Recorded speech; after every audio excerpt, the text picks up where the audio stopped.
Hey everyone, good to be here and excited to do this session. What I'm going to be talking about today is to help companies, regardless of stage, to figure out how to scale their marketing efforts. And so, whether you're a startup or you're a 100 million plus company with multiple product lines, the frameworks that I'm going to walk you through are going to apply, and it's a matter of just adapting them to your particular use case. So, with that said, the first thing I want to talk about is marketing starting points. Every business has a different starting point with that is a unique marketing puzzle and has different challenges, constraints, and opportunities. So the way we think about this is there are five buckets that we can put most companies into. Number one is that it's a new go-to-market. So you can think of this as a startup or a new product launch. In this case, the founder is usually leading marketing and there's limited or zero marketing investment. Number two is a sales-led marketing organization or business overall, where sales is the primary revenue driver and marketing is a support function. And about 10% or less than 10% of pipeline is actually generated by marketing. Number three is a nascent marketing organization.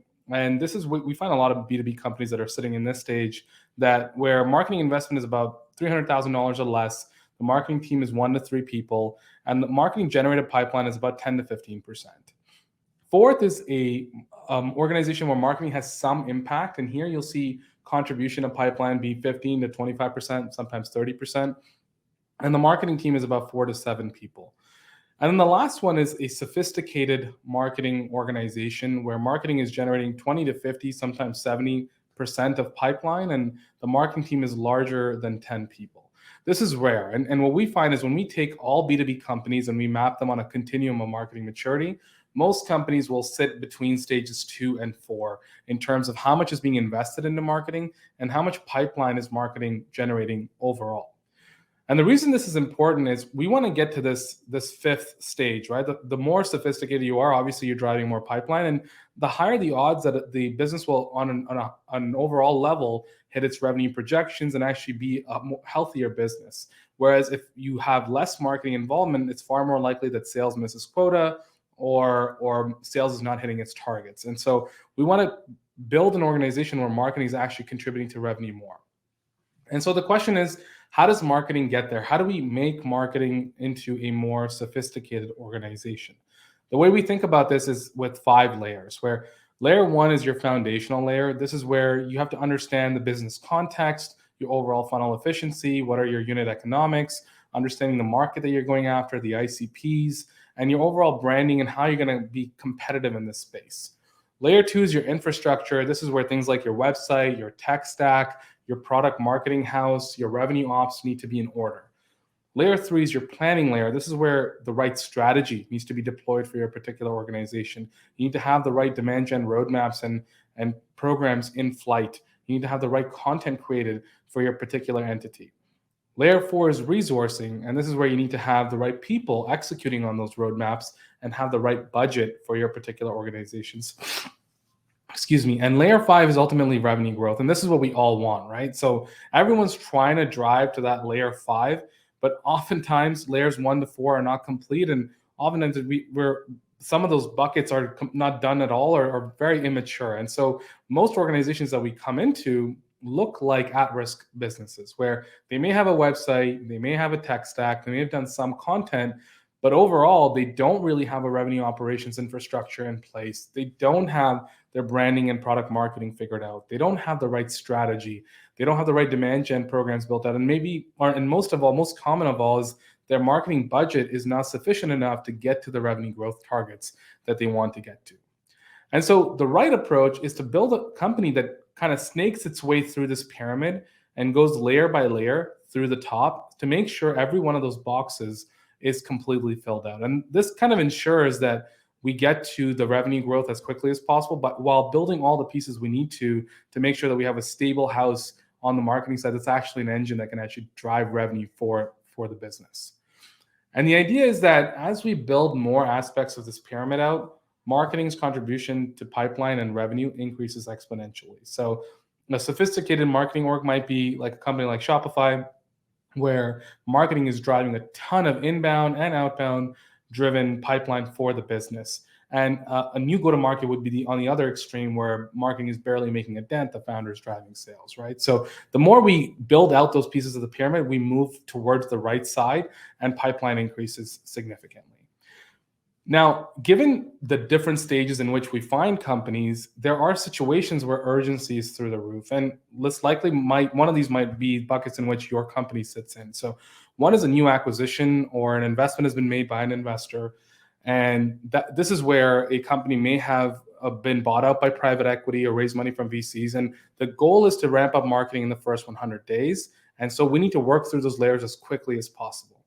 Number two is a founder who's looking to potentially exit or raise capital, but before they go and raise the money or go exit their business, they need to be able to have the right story built out for marketing and the right metrics and numbers in place to have the right plan for marketing. And so urgency is high there.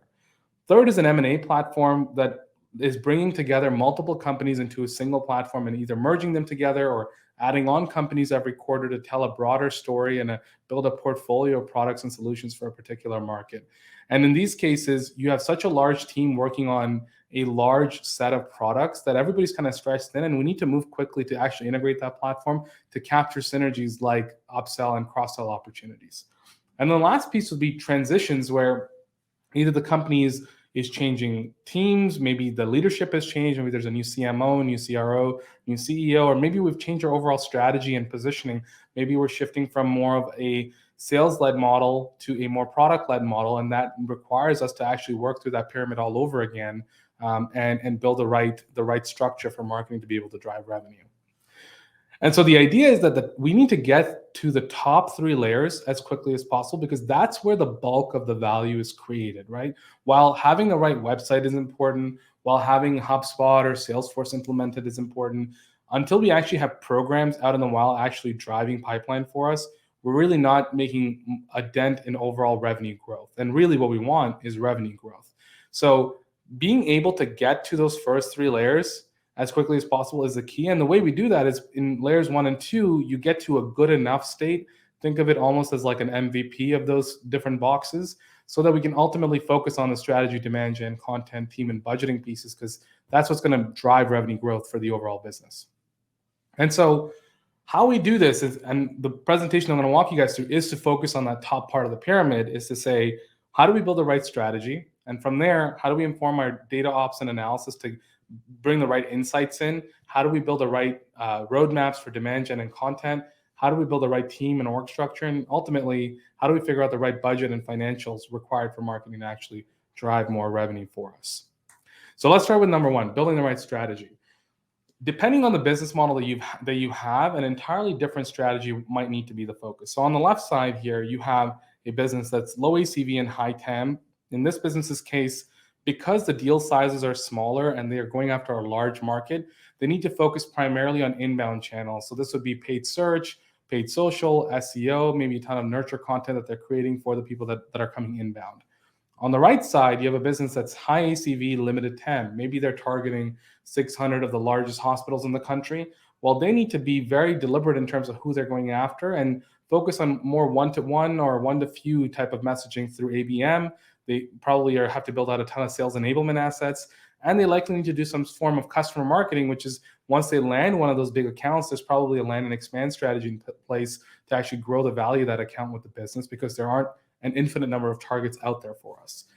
So depending on the types of businesses that we have different levers that we need to pull to actually grow the business from a marketing perspective. So again, on the left side, if you're low ACV, high TAM, your lever might be increasing website traffic. And this might mean that we're spending more on LinkedIn ads or Google ads or Facebook ads. It might mean we invest a ton more into SEO content. And the more we drive traffic, then we got to increase the number of people from that traffic that actually get into a free trial state for us, or even a demo if we're able to afford that, and get those demos or free trials into paid conversions at a higher rate. Those types of levers are different when we look at on the right side, where we have a high ACV limited TAM model, where now the growth levers are cross-selling to our existing base or targeting our Dream 100 customers. In those cases, we're trying to expand the accounts, we're trying to focus on one-to-one messaging and running targeted campaigns to those accounts. So here, we might still use paid social as an example, but we might use something like 6sense to deploy an ABM program to those accounts versus necessarily doing a fishing with a net approach on paid social to anybody that's interested in our product.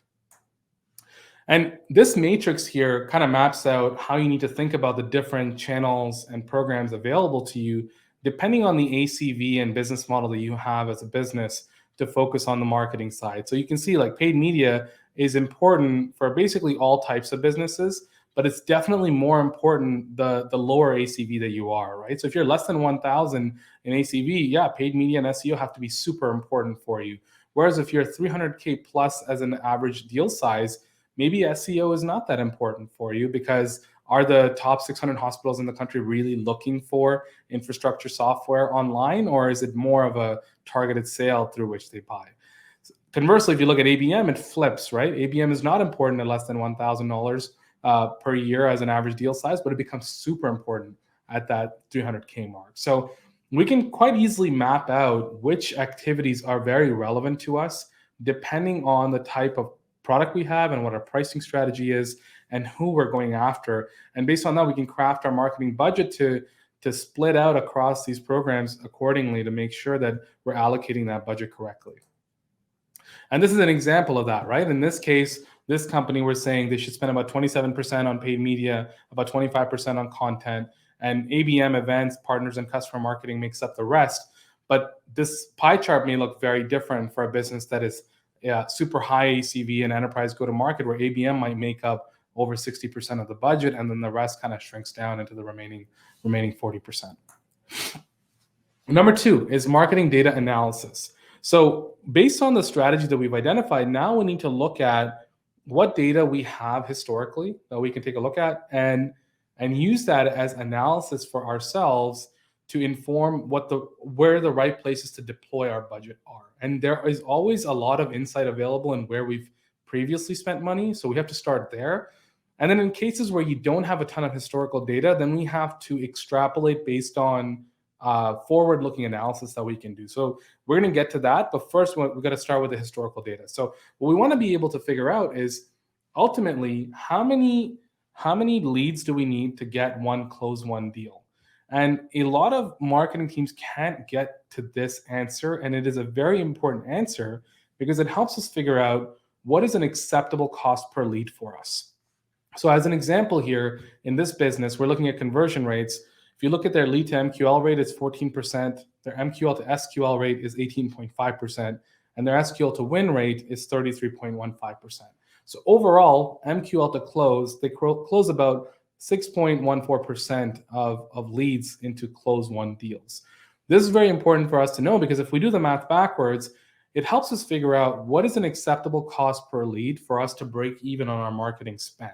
So to break even at month 12 on our CAC, we can spend about $205 per MQL in this business's case. If we had the luxury of being able to break even at month 15, then that number is $257, right? So depending on what our cash flow situation is, what the overall business strategy is, we might set this benchmark at a different amount, but it's important to have a benchmark, because then we can evaluate all of our marketing activities against those metrics. And so here's an example of a business where they have an acceptable cost per lead in the first column, or in the second column here, and then they have their actual cost per MQL in the third column. So some of these channels they're doing really well with, where let's say on physical events, I would say physical events are not doing as well. Let's say pay-per-click, they're spending about $142 per MQL, but their acceptable cost per MQL is actually $271. So they have significantly more per MQL that they can spend on this channel, and they're way more efficient. So this becomes a channel that they can likely scale up. Conversely, if they look at physical events, their actual cost per MQL is actually higher than their acceptable cost per MQL. So this then becomes a channel that they need to think about scaling down, or at least finding some efficiencies around, so that they can potentially reallocate that budget to a more profitable channel like paid media. And if we do this exercise and we drill down into every single channel and every campaign that we're running, we're going to find a ton of efficiencies. So my one takeaway for the group is, even if you don't increase your marketing budget, if you just go through this exercise over the next 3 3 to 4 weeks and identify which of your campaigns and channels are doing well versus which ones are inefficient as per your acceptable cost per lead. You can identify at least 20 to 30% of additional pipeline that you're likely leaving on the table at your current budgeting level. So in this example, this company is spending a ton of money on this keyword cluster B, about $83,000, and their pipeline per closed won revenue is about 38 cents on the dollar. Conversely, they have another campaign where they're getting $5 or $4.81 back for every dollar they spend, and they're only spending $8,000 there. So very quickly, this becomes a reallocation exercise where we want to move the budget from the $80,000 campaign to the $8,000 campaign, and likely we're going to see a lift. Maybe we won't see a 5-to-1 ROI, but we might see a 2-to-1 or 3-to-1, and that's significantly better than what we're currently seeing with that existing spend. And so this is an example of waste that sits inside every organization that I encourage you guys. And paid media is probably the easiest to do this with. But if you do this with events, if you do this with content, if you do this across the board, there are likely a ton of opportunities to be found. Okay, number 3 is demand gen and content. So based on the data and the analysis that we've done so far, all we've identified so far is what are the reallocation opportunities for us, and where can we deploy our budget more effectively within our current set of channels and campaigns. But what we also want to figure out is what are the additional programs and channels and campaigns that we can invest into going forward. And in any company's set of potential opportunities, they're not investing in all the potential opportunities out there. So what we need to do is we need to actually go map that out and figure out what do we start with and what does that roadmap look like and what is our highest priority item. So this is where we look at buyer journey stages, and this is a framework I want you to think about. We call it our hot, warm, cold framework. But if you were to map out every stage of the buyer journey, so awareness, knowledge, consideration, and you added swim lanes of hot, warm, cold across those stages, you can identify buyers have different needs at every stage of the funnel. So on the top right, where it's the hot swim lane and consideration, if someone is on an inbound software's website, they might need to test drive the software and start a free trial. Conversely, if someone is in that knowledge and warm stage, they might need a consumer guide to understand the problem, to figure out what are all the possible solutions out there for them to figure out to solve their pain point, and is the software potentially a good solution for them? So we need to educate them on that stage. And so if we map out every single one of these boxes, we're going to identify a ton of needs for our buyers at every stage of the funnel. And what we want to do ultimately is we want to move from the top right part of the matrix down to the bottom left. And one of the things that I've seen a lot of companies make the mistake on is when they're looking at their marketing opportunities or their roadmap or activities in general, they may have a ton of campaigns or initiatives running on the bottom part of the matrix, bottom left part, but not enough work has been done to build the foundational stuff that sits on the top right part of the matrix. So working backwards is key for a few reasons.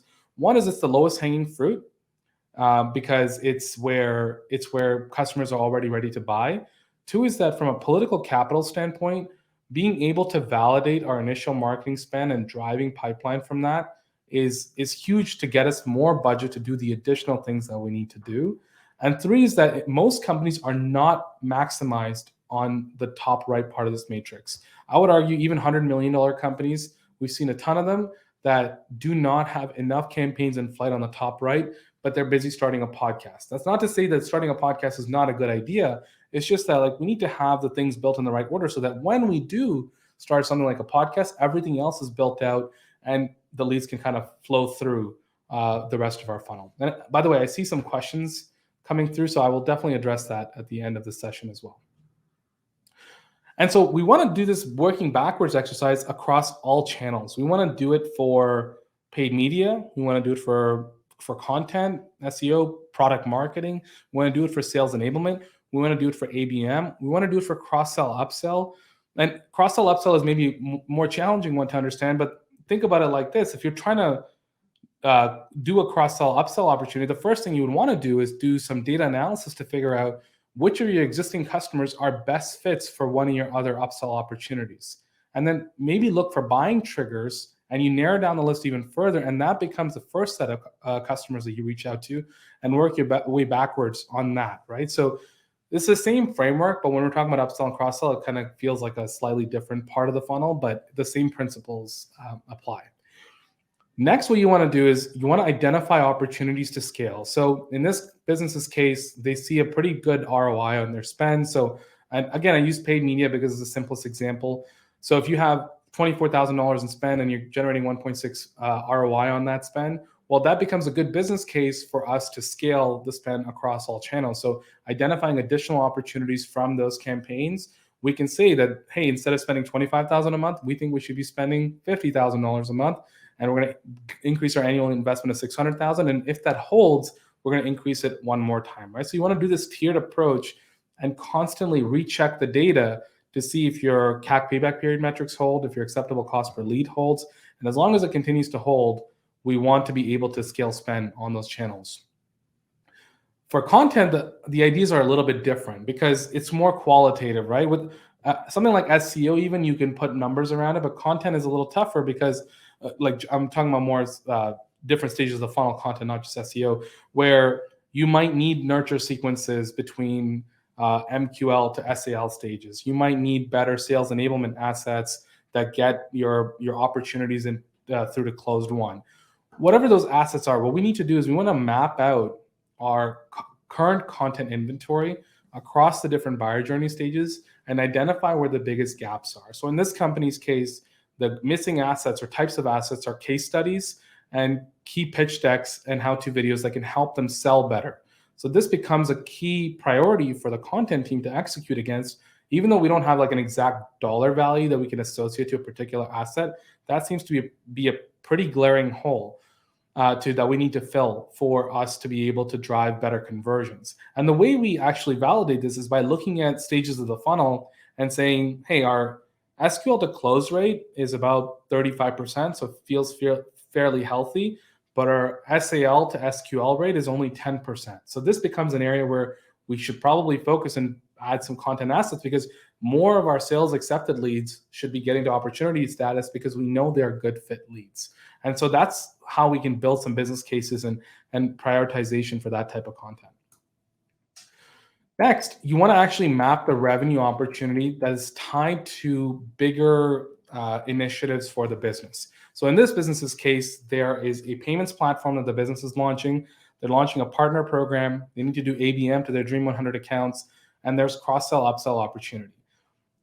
For each of these, we're looking at investment required in terms of where content can support and where marketing can overall support, and what is the revenue opportunity to tie to those initiatives. So instead of thinking about it as like every content asset needs to have an ROI, it's the initiative that has a big ROI that requires support in the form of different campaigns or content that needs to be created, or sales enablement that needs to happen, or paid media that needs to run. And we can justify the spend on those initiatives based on the overall revenue opportunity.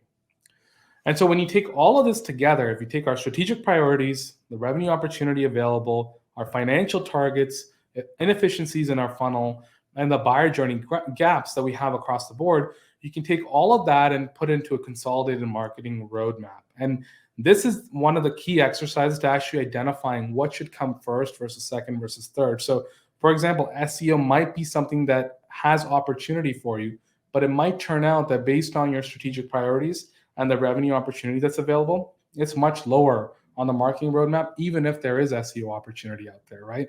I see a ton of people just chase the fact that there's traffic there when there's other strategic priorities that we have as a business. So by looking at all 5 of these dimensions across the board and then scoring all the different opportunities you have, you end up working on the right things as a business. Number 4 is the team. So depending on where things shake out for your business on that roadmap, you're going to need a different type of a marketing organization. For simplicity's sake, I've given you 3 types of phases of marketing organizations here, just to understand like where you are yourself as a business and what type of marketing organization is likely required at that stage.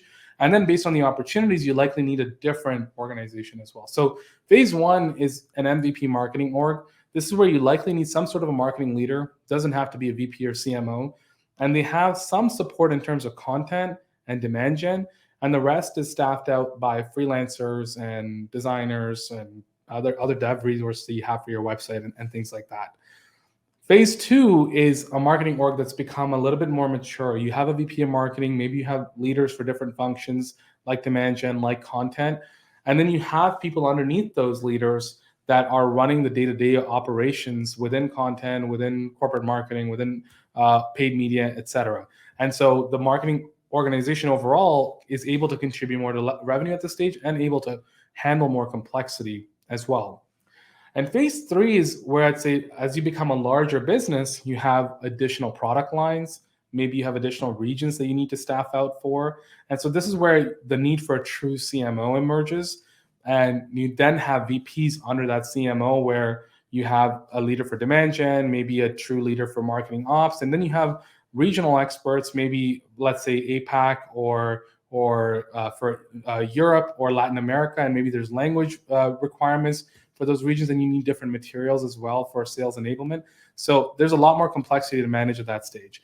The key thing is to know where you are as a business and what the opportunities are so that you're staffed up correctly. If you're actually in phase three, but your marketing organization looks like it's phase two, then there's a mismatch between what targets you need to hit and the team that you have that's capable of actually hitting those targets. For example, if you actually do have global sales targets, but you don't have a global marketing team that actually can roll out programs across different regions, there's a problem, right? So we want to make sure that we're always staffed up the right way. And so that's where our hiring roadmap comes in place, is based on the marketing roadmap that we built out for demand gen, for content, and based on where we are as a business, we want to identify the key roles and the priorities for those roles and how much it would cost us to actually hire those roles. So take the salaries on the right with a grain of salt. It depends on where you're located, but overall the idea is to have a prioritization for which roles we need to hire first to be able to move the needle the most for our business.